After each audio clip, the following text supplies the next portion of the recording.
Give you my heart.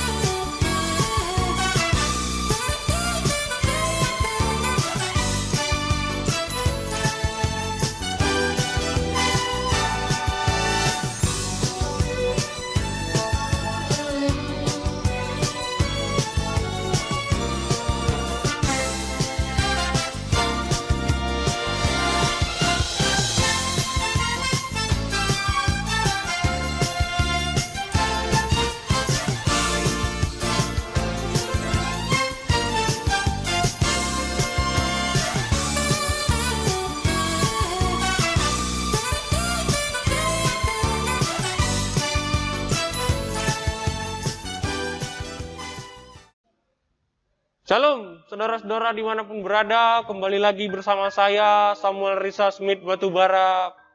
Di kesempatan kali ini, saya akan membahas sebuah topik, yaitu bukan dilayani, tetapi melayani.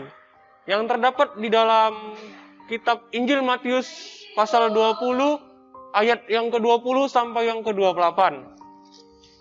Kita akan membuka Alkitab kita, saudara-saudara, dan kita akan melihat di dalam Injil Matius 20 ayatnya yang ke-20 sampai 28. Saya akan bacakan berikut firman Tuhan yang akan saya bacakan.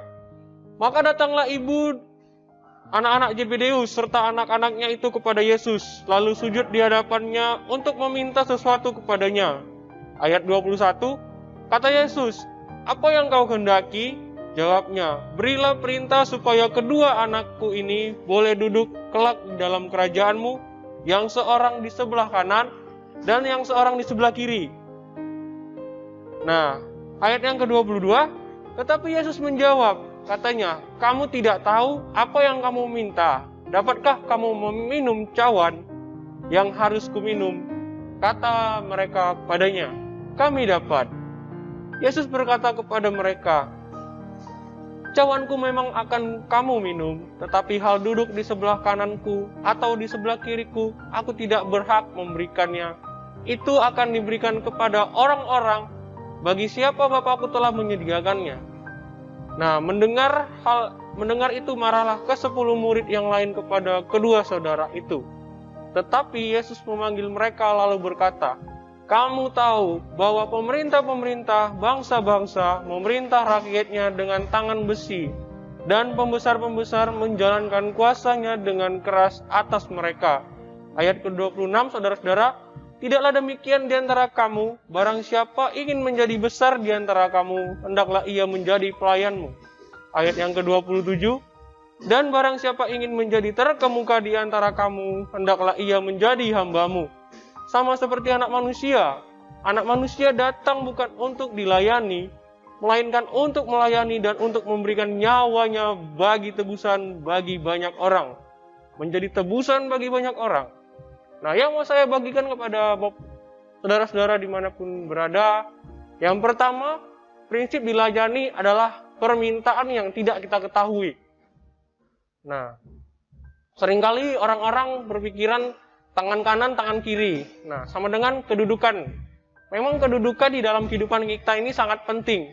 Memang lazim untuk dalam dunia sekuler, tetapi tidak relevan bagi Yesus.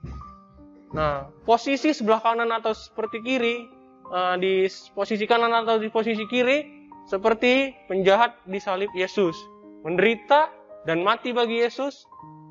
Rasul Yakobus dipenggal kepalanya dan Rasul Yohanes dibuang di Patmos. Nah, prinsip dilayani adalah permintaan yang tidak diketahui bahwa siapkah kita menderita. Nah, itulah model pelayanan sejati. Nah, prinsip dilayani adalah permintaan yang tidak diketahui juga. Seringkali orang berpikir melayani itu mudah dan enak. Tapi pada kenyataannya tidaklah demikian. Nah, yang berikutnya, murid Yesus atau hamba Tuhan harus dapat memikul dan menyangkal dirinya. Jadi Bapak Ibu Saudara, prinsip ini sangat saya tekankan bahwa di dalam melayani kita tidak tahu apa dan bagaimana situasi yang akan kita hadapi. Tetapi ketika kita hendak mau melayani, bahwa kita harus dapat memikul salib kita sendiri dan menyangkal diri kita. Nah, poin yang kedua, prinsip dilayani itu menyebabkan kemarahan. Nah, jadi kemarahan ini kita bisa melihat di ayat yang ke-22. Di situ Yesus menjawab, katanya, "Kamu tidak tahu apa yang kamu minta, dapatkah kamu meminum cawan yang harus kuminum?" Di situ mereka menjawab kepadanya, "Kami dapat." Dan Yesus berkata kembali kepada mereka di ayat yang ke-23, "Nah, cawanku memang akan kamu minum, tetapi hal duduk di sebelah kananku atau di sebelah kiriku, aku tidak berhak memberikannya." Nah, di sini sangat jelas bahwa kedudukan itu wewenang Allah Bapa. Nah, jadi Allah mempromosikan kita sebagai hambanya itu sesuai dengan kapasitas yang kita miliki, kapasitas hambanya dan waktunya. Jadi pemakaian Tuhan atas kehidupan kita itu bisa bermacam-macam, saudara-saudara. Jadi kedudukan atau kewenangan itu kita tidak perlu memintanya, tetapi Allah sendiri akan mempromosikan diri kita dengan kapasitas yang kita punyai dan waktu yang sudah tepat. Nah, jadi prinsip yang ketiga di sini adalah prinsip dilayani berarti tidak ada pengorbanan. Nah, jadi tidak banyak orang yang berprinsip berkorban, melayani dan memberi. Nah, ini sangat jarang. Jadi kalau kita mau melayani, kita harus mau berkorban.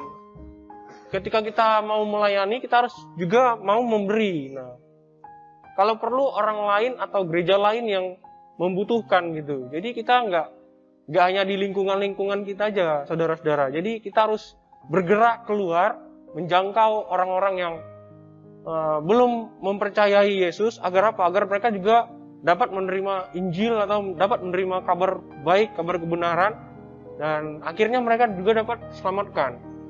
Nah, juga terdapat pola hidup menerima dan mengambil. Nah, ini adalah prinsip pelayanan yang egois.